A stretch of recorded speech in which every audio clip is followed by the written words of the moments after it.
وسلام على عباده الذين اصطفى أما بعد فأعوذ بالله من الشيطان الرجيم بسم الله الرحمن الرحيم إنا نحن نزلنا الذكر وإنا له لحافظون وقال النبي صلى الله عليه وسلم خيركم من تعلم القرآن وعلمه صدق الله العظيم. معزز و مکرم علماء کرام، میرے بزرگوں، عزیزوں، دوستوں، اللہ تعالیٰ کا بہت ہی بڑا فضل اور کرم ہے کہ اللہ تعالیٰ نے ہمیں قرآن مجید جیسا ایک ایسا زندہ معجزہ عطا فرمایا کہ جس کی مثال نہ اس سے پہلے کبھی تھی اور نہ کبھی آئے گی. ہر نبی کو اللہ تعالیٰ نے کوئی نہ کوئی معجزہ عطا فرمایا، لیکن وہ معجزہ ان کی زندگی کے ساتھ ختم ہو گیا.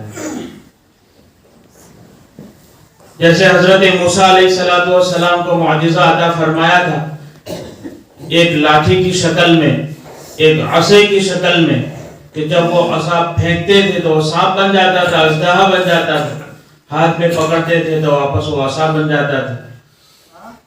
اسی طرح ید بیضا، بغل کے اندر ہاتھ ڈالتے تھے تو سفید ہو جاتا تھا. اور بھی معجزے عطا فرمائے، لیکن وہ حضرت موسیٰ علیہ السلام کے انتقال کے بعد وہ ختم ہو گیا. ایسے ہر انبیاء کو حضرت عیسیٰ علیہ السلام کے زمانہ آیا تو یہاں محدثین نے لکھا ہے کہ ہر زمانے کے نبی کو اس وقت کے تقاضے کے مطابق معجزہ عطا فرمایا اللہ تعالیٰ نے. حضرت عیسیٰ علیہ السلام کا جب دور تو اس وقت جو دور تھا وہ ڈاکٹروں کا دور تھا، حکما کا دور تھا، اطباء کا دور تھا. اس لیے تاریخ اس بات کی گواہ ہے کہ جتنے حکما حضرت عیسیٰ علیہ السلام کے زمانے میں پیدا ہوئے اتنے اس سے پہلے کبھی پیدا نہیں ہوئے.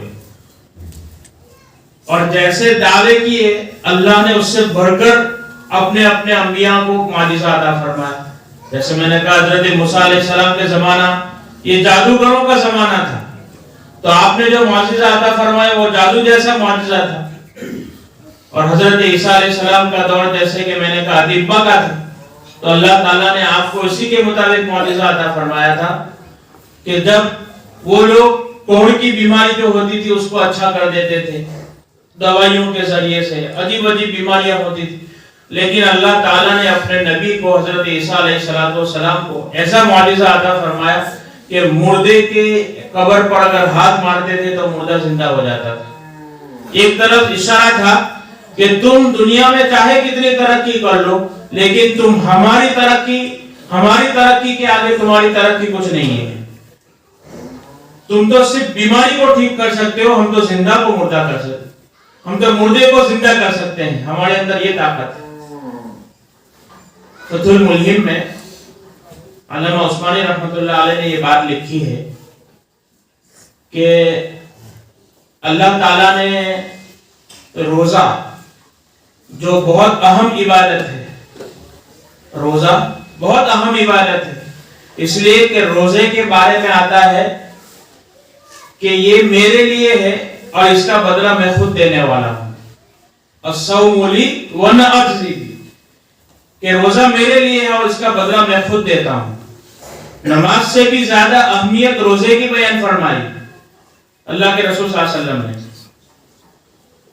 اس لیے کہ نماز کا جو ثواب ہے وہ فرشتوں کے ذریعے دیا جاتا ہے، لیکن روزے کا ثواب اللہ تعالیٰ خود دیتے ہیں. سمجھانے کے لیے بتلاتا ہوں. مثال کے طور پر ایک چھوٹا سا بچہ ہے، اس کے ہاتھ سے اگر کوئی چیز آپ اٹھا کر کسی کو دینا چاہیں تو اس کا ہاتھ چھوٹا ہے، کتنا آئے گا؟ تھوڑا سا آئے گا. اس کے مقابل اگر کوئی بڑا آدمی ہے اس کو کہا جائے کہ تم اپنے ہاتھوں سے دو، تو ظاہری بات ہے بچے کا ہاتھ چھوٹا ہے، بڑا آدمی ہے اس کا ہاتھ بڑا ہے تو اس کے ہاتھ میں زیادہ آئے گا.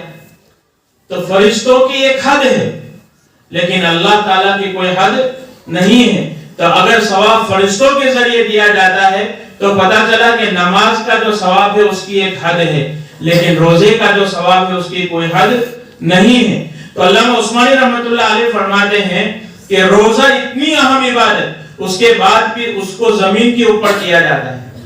روزے جیسی فرضیت یہاں فرض ہوتی ہے، روزے کی فرضیت، اور نماز ایک ایسی عبادت ہے کہ اس کو اوپر کی طرف ملتی ہے۔ کیوں؟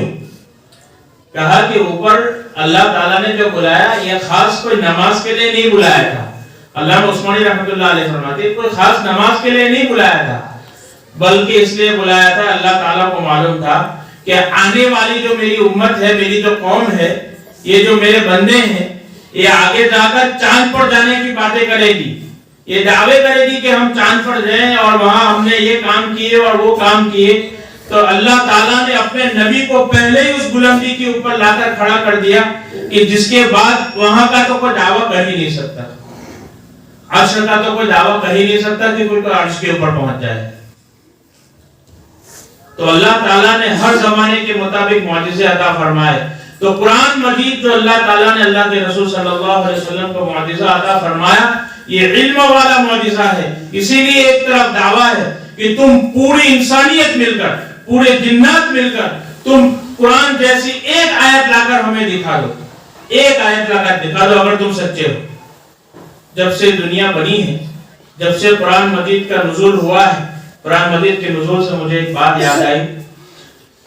حضرت مولانا یوسف صاحب لدھیانوی رحمۃ اللہ علیہ نے بہت عجیب بات فرمائی۔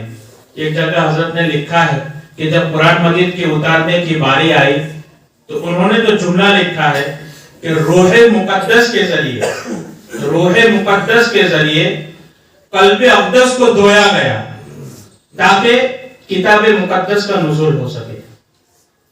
یعنی جب اللہ تعالیٰ نے قرآن مجید کے اتارنے کا ارادہ فرمایا تو حضرت جبرائیل، روح مقدس یعنی حضرت جبرائیل علیہ السلام کے ذریعے اللہ کے رسول صلی اللہ علیہ وسلم کے سینہ مبارک کو چاک کیا گیا۔ یہ سینہ مبارک کو چاک کرنا یہ بھی آج کی امت جو دعوے کرتی ہے آپریشنوں کی کہ ہم پورا ہاتھ باہر نکال کے رکھ دیتے ہیں اور پھر بھی آدمی زندہ رہتا ہے، تم کتنی ترقی کر لو، لیکن اس ترقی تک نہیں پہنچ سکتے ہیں کہ وہ تو اللہ کے رسول کا پورا قلب مبارک چاک کیا اور نکال کر دھویا اس کو آب زمزم سے، اور دھونے کے بعد واپس رکھا۔ تمہارا آپریشن تو ایسا ہوتا ہے کہ جس میں آدمی کو تکلیف ہوتی ہے، درد ہوتا ہے اور وہاں ٹانکے بھی لگائے جاتے ہیں۔ یہاں کا آپریشن ایسا تھا کہ جس میں کوئی ٹانکا بھی نہیں اور نہ کوئی درد تھا۔ چاہے زندگی یہ انسان کتنی ہی ترقی کر لے، میرے دوستو، اللہ تعالیٰ نے یہ جو سلسلہ ہمیں عطا فرمایا ہے، یہ قرآن مجید جو ہمیں عطا فرمایا ہے، دوسری جتنی بھی اس سے پہلے کتابیں نازل ہوئی وہ صرف کتاب اللہ تھی، کلام اللہ نہیں۔ لیکن قرآن مجید کے بارے میں ہے کہ وہ کتاب اللہ بھی ہے اور کلام اللہ بھی ہے۔ کلام وہ ہے جو انسان کے اندر سے نکلے، کلام وہ ہے جو بات کی شکل میں ہو، اور کتاب جو لکھی گئی ہو۔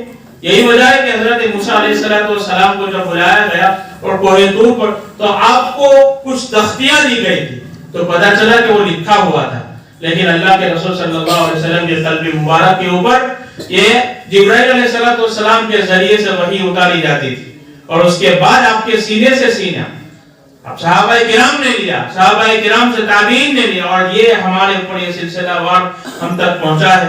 اللہ تعالیٰ کا بڑا فضل و کرم ہے کہ آج ہمارے 6 بچوں نے قرآن مجید کا حفظ